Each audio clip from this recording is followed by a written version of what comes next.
I saw a snippet the other day. Jim Jones, the rapper Jim Jones, was a guest. I want to say it was during a podcast or something like that. And I believe it was connected to the BET Awards. But anyway, he was podcasting, and Ciara, she walks onto the set, and I mean, she barely took a seat in her chair before she was basically addressing Jim Jones and his relationship with Chrissy, his longtime significant other, Chrissy Lampkin, I believe. Now, they have been together for years and years and years, and I think we touched on that a bit about, long-term dating, getting the ring, and that's basically what Ciara was addressing. For good or for bad, just came right in. She came in hot, but with love. And she sort of framed it as, you deserve the best, Chrissy deserves the best. And if you guys are going to be together, why not take it to the next level? Why not seal the deal? And he sat there and he was respectful. He listened, he nodded. So she was basically trying to, I wouldn't say convince, I wouldn't say cajole, but I would say it was her hand at being Cher in Moonstruck, where in one particular scene, is a very well-known scene where she slaps, I believe it was Nicolas Cage, but she slaps him and she says, snap out of it. So I took it as a aha moment that she was trying to, in all earnestness, trying to basically give him the nudge, give him the aha moment that she felt he needed. Now, with that, she was criticized. I mean, a lot of people criticized, saying, well, she should mind her own business. That wasn't the time or the place, and how dare she? It's because she's happy and married. What makes her think that she's this great matchmaker and all this other stuff? So the comments were out there. Now, I will say that maybe it wasn't the right time, but when is the right time? I don't know if they're friends in real life, because the music business is, even though it's big, it's kind of small, so everybody knows everybody. So I don't know what their relationship is or was, whether they're actually friends. I don't know whether Chrissy was behind the scenes and her seeing Chrissy sort of ignited something in her to say something about the relationship. I don't know if she was a little inebriated or just drunk with excitement and joy in having this opportunity to speak with Jim about taking the next step. But again, for better or for worse, that's exactly what she did. And she only said things that everybody has been saying for years. I mean, they put their relationship on Front Street anyway with this whole love and hip hop thing, and then they had a spin-off show. They broke up, they got back together. Chrissy proposed to him on one knee. He was sort of like shocked, like a deer in headlights, and they're still not married, at least not that we know of, as far as the public. So there's that. And then I saw another clip. I saw a clip today, actually. Very interesting. It was Cam Newton and K. Michelle. And some of you guys may have seen this or may watch his. He has a podcast on YouTube. And I've seen clips here and there. We've talked about him before with regard to his relationships, just very loosely. But K. Michelle, she too felt like she had to say something, sort of put everything on the table as far as Cam Newton and his past relationships, including the one that he's in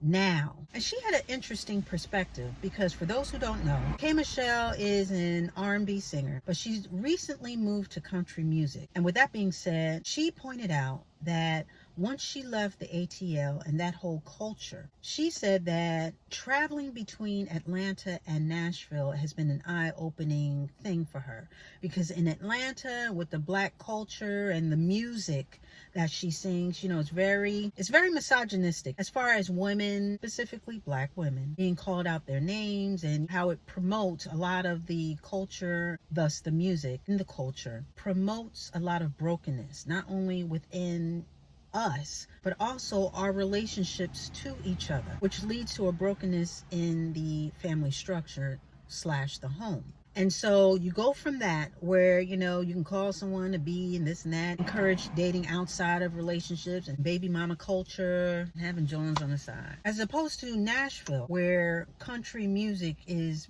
basically king, and the culture, as well as the music within that culture, is different. It not only promotes and encourages family, but she said that the artists themselves, they go home to their wives. They go home to their wives and their husbands, and they don't hang out all night. They don't talk about having an extra this and an extra that, and calling people out their names and this and that and da da da da. Now, this is what she said. So she was making the distinction between the two. Now, I will say, just as a sidebar, there are songs within country music that talk about, cheating and doing this and that. Now, I don't know if they talk about calling women out of their names, but they do talk about cheating and having women on the side and whatever. I mean, hello, Jolene. With that being said, I see what she's saying as far as the overall structure of the one music culture versus the other,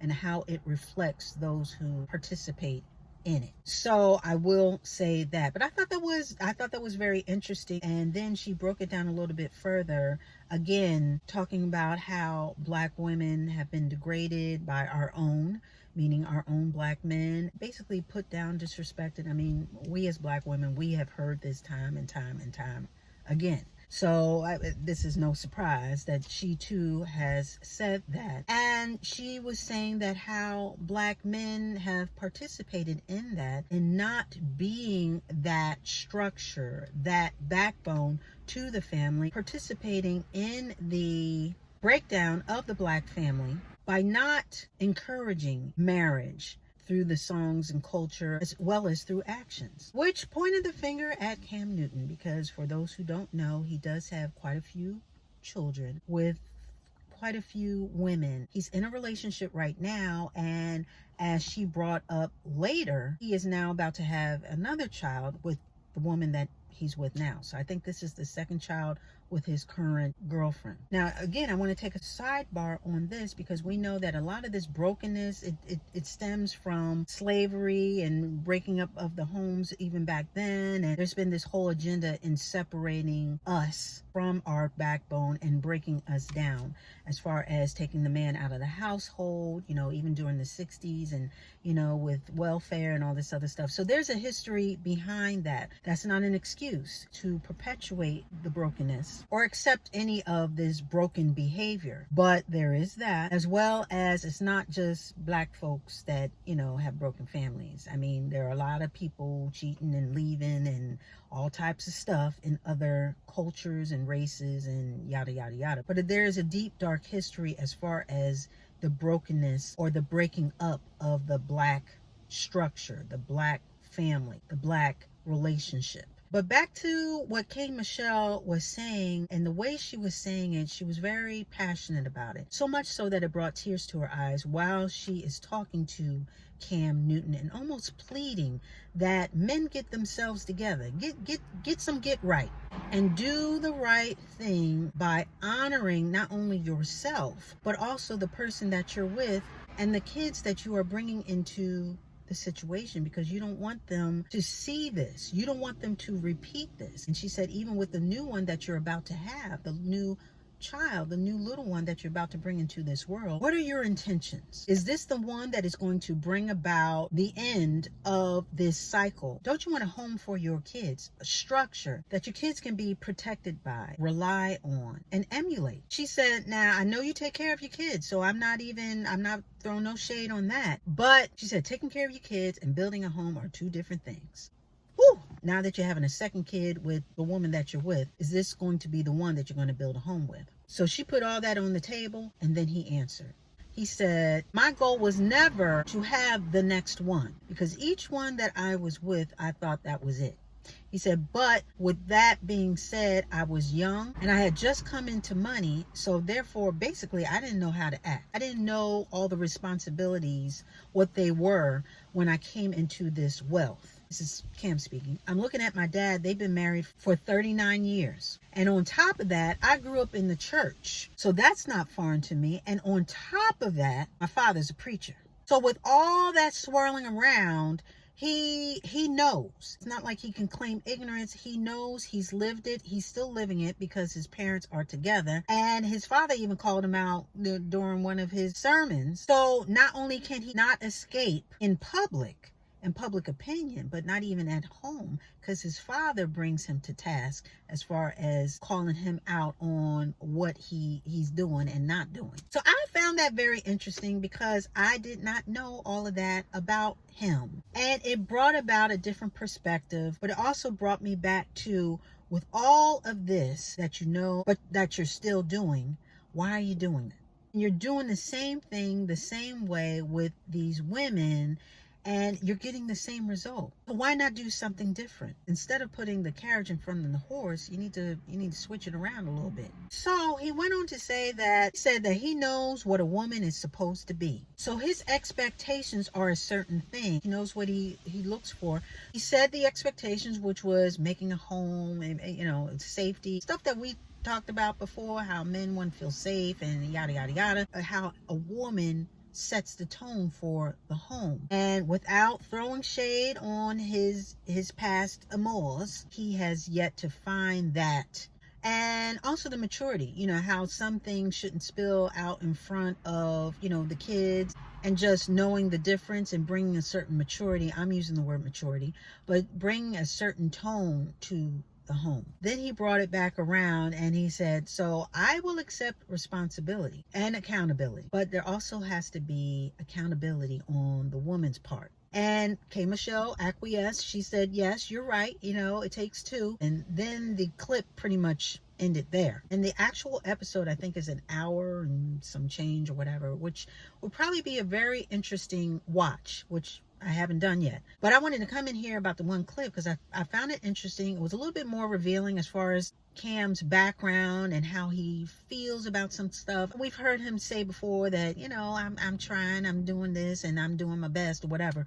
But K and Michelle called him out on a couple of things and almost flipped the script and interviewed him, at least from that little clip that I saw, and brought him to task to explain, what are you really looking for? Instead of just saying, hey, you ought to get married, what are you looking for? What does this mean to you? What does a home mean? What does marriage mean? Is that even on the table? What is your goal in dating these women? What is your goal with the woman that you're dating right now that you're having a second child with her? Knowing that all that you have already going on, and now you're doing the same thing, what is going to make this different, if anything? But yeah, again, she said what a lot of people have been already thinking and talking about. So it's no secret, it's nothing new. To all of this, I say, again, what more do you want? You got the woman, you got the cars, you got the this, you got the that. With Cam, how many more little ones are you going to bring into the fold until you find the one? Chrissy and Jim Jones, you guys know each other. You can't say, well, I'm still trying to get to know her. You guys have been together. You guys know your families.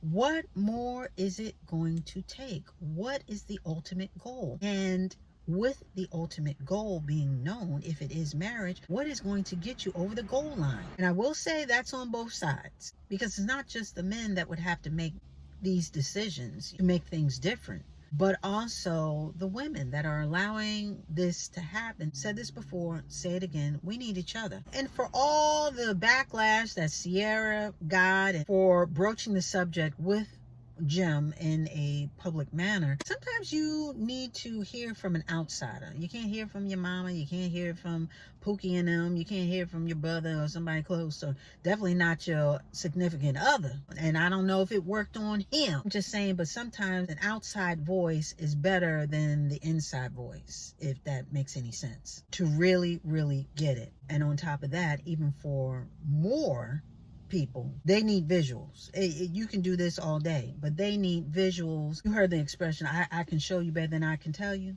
A lot of people, they respond better to visuals. They respond better to seeing it or having some type of mentor. So with that being said, even if you come from a broken home, now that you've seen things and you've heard things and you know better, you can do better and break the cycle. So yeah, I just wanted to come in here really quickly and just touch on that. But the family unit and having the goal of having a family and making a home, it takes both of us. Relationships, the family unit, overall, we need each other to make it work.